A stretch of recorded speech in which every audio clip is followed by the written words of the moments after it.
அஸ்ஸலாமு அலைக்கும். Welcome back to Noora vlog. நோம்பு கஞ்சிக்கான ரெசிபி பார்க்கலாமா?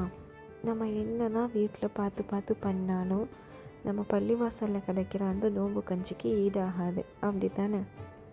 வீடியோ பார்த்து நான் என்னென்ன ஆட் பண்ணியிருப்பேன்னு தெரிஞ்சிருக்கோம். நான் 1 கப்பு பச்சரிசிக்கு 6 கப்பு தண்ணி ஊற்றி 3 விசில் வச்சு எடுத்துக்கிட்டேன்.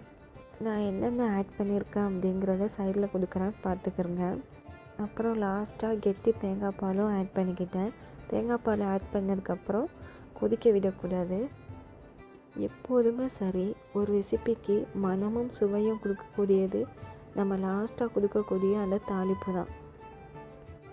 குழம்பு, சாம்பார், பாயாசம், இது போல் கஞ்சி எல்லாத்துக்குமே நம்ம ஃபஸ்ட்டே தாளிப்பு கொடுக்குறத விட இந்த மாதிரி லாஸ்ட்டாக தாளிப்பு கொடுக்குறது இன்னும் சுவையவும் மனத்தையும் அதிகமாக தரும் நமக்கு. நம்ம நோம்பு கஞ்சிக்கான தாளிப்பை கொடுத்துடலாமா?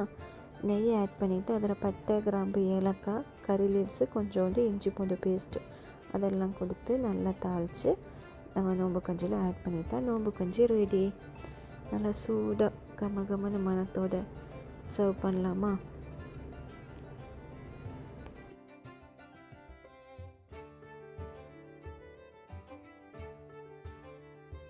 கஞ்சி நல்லா சூடாக இருக்கும்போது என்னுடைய பக்கத்தில் உள்ள ஃப்ரெண்ட்ஸுக்கு சூடாக கஞ்சி ஊற்றி கொடுத்தாச்சு.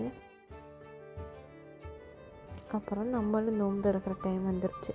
யாருக்கெல்லாம் இந்த நோம்பு கஞ்சியில் மசால் வடையை இந்த மாதிரி நொறுக்கி போட்டு சாப்பிட பிடிக்கும்?